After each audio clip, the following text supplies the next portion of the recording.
Hey y'all, welcome back to my channel. I'm Sonia Francis, and today I'll be showing you how I made these soft, fluffy homemade bao buns, delicious pork filling, and the best tropical slaw you've ever had. So if you want to know how I successfully executed this meal, keep watching. Let's get it!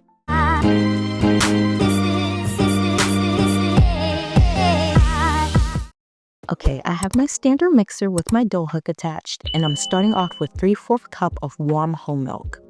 I've already combined my yeast, sugar, and salt together, and I'm gonna add that to my milk. Next, I have my flour mixture, which has 2 cups of all-purpose flour and 1 teaspoon of baking powder.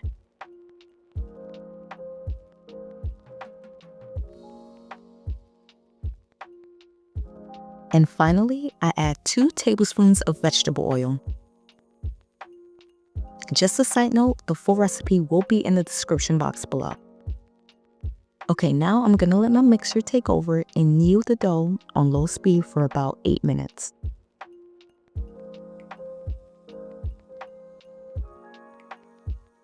At first, I was a little worried about the consistency because it was so sticky and I was really struggling. Like really struggling, y'all. But you ain't gotta trust me, trust the process. Everything will come together nicely. A dough scraper and a lightly floured surface will definitely make things easier. Now I'm rolling out my dough to about 1/2 to 1/4 of an inch. I do like my buns to be on a thicker side. I would say be careful though, because if they're too thick, they will take longer to steam and maybe a little bit on the bready side. But if they're too thin, they can tear easily. So just find that balance that works for you.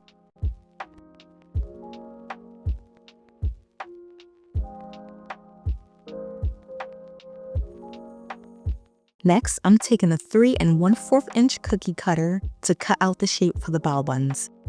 It's super important to have enough flour on the surface so the dough doesn't stick. When I pick up the individual buns, I want it to retain its shape.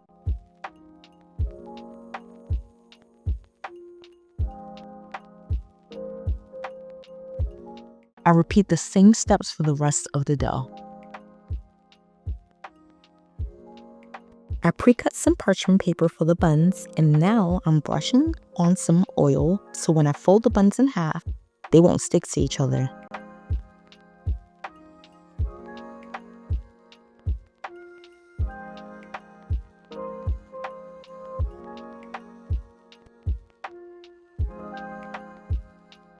Lightly rolling the pen on the bun will help achieve the shape you want. I do the same process until all of the buns are folded and ready for the next step.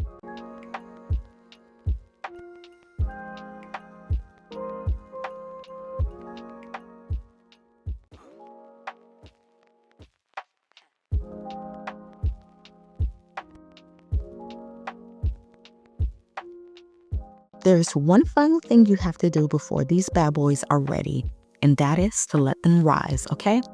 I'm putting the bao buns in a pan to rise for 1 hour before steaming them. I cover them with a cloth and put them to the side so I can start my pork. The inspiration for the sauce was definitely umami vibes. This is no doubt an Asian dish, so I went with traditional Asian flavors. The full recipe will be in the description box below, like I mentioned earlier.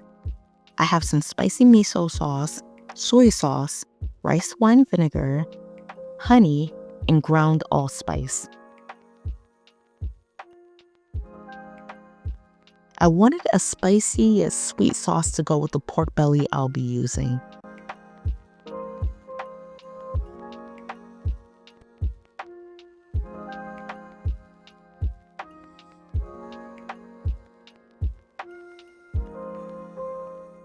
I had the pork sitting in some red wine vinegar and water for about 45 minutes.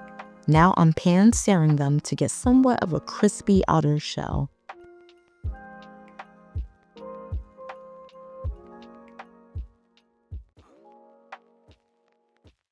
I added some minced garlic, ginger, rosemary, and thyme for that elevated flavor profile. Next, I added the sauce that I just put together on top of the pork. I just know this is about to be good. Look at that sauce going on top of that pork. You can't tell me this not about to be good.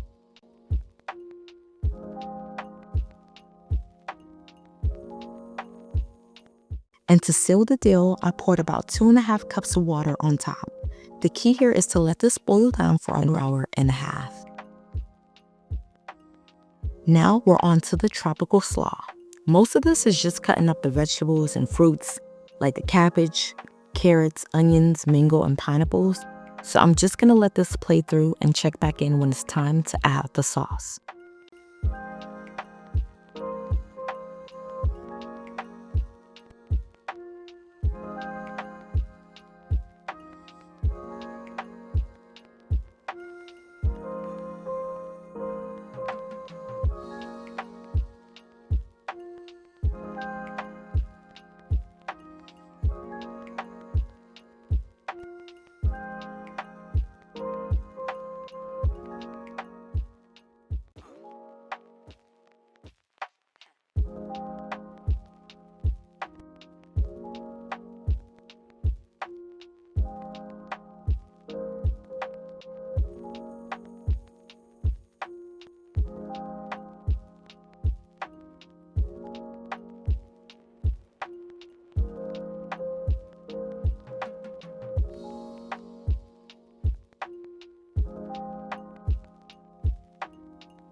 Okay, so I already got 1 cup of mayo set aside. Now I'm gonna combine 1/4 cup of sweet chili, 1/4 cup of red wine vinegar, 1/4 cup of white sugar,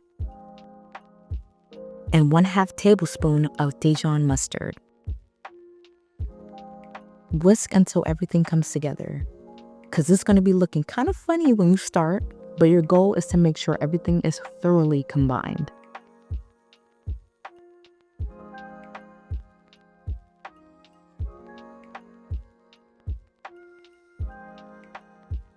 This is kind of giving Thousand Islands. Last but not least, I'm adding the juice of 1/2 lemon. The balance of the sweetness from the sweet chili and sugar with the acidity of the red wine vinegar and lemon is really out of this world.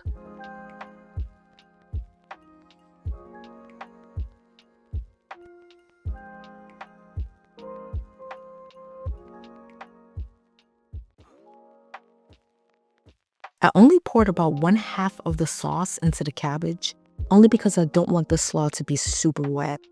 Once you add the liquid, the countdown now begins on how long you can keep the slaw without it going bad. I would say that's about 3 to 4 days of fridge life.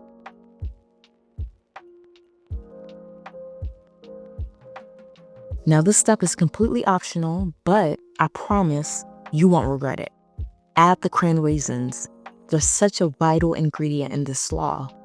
Will the slaw still be good if you don't have it? Yeah, but it just won't be the same.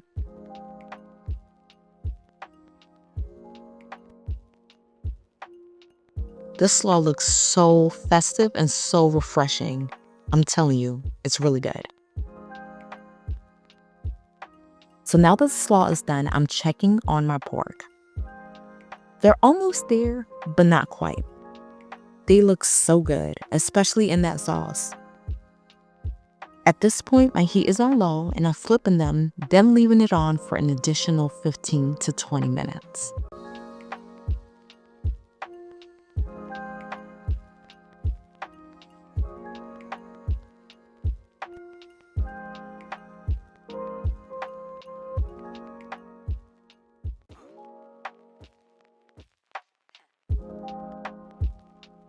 We're now at the final stage, and that is to steam our buns.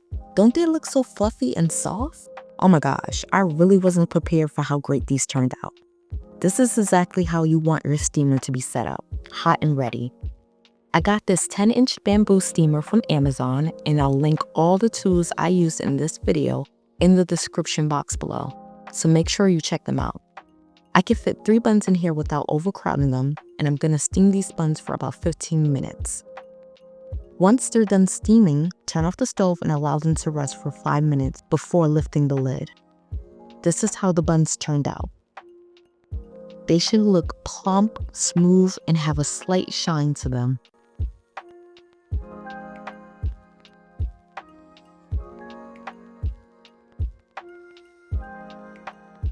Now all that is left is to put it all together.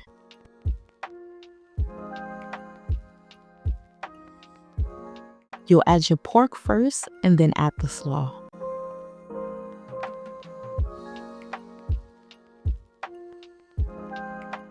I will admit, I love extra slaw on my buns. Well, if you enjoyed this video, give it a thumbs up. Comment if you try any of these recipes out, and make sure you subscribe to the channel for more videos. I love y'all. Most importantly, God loves y'all. Peace.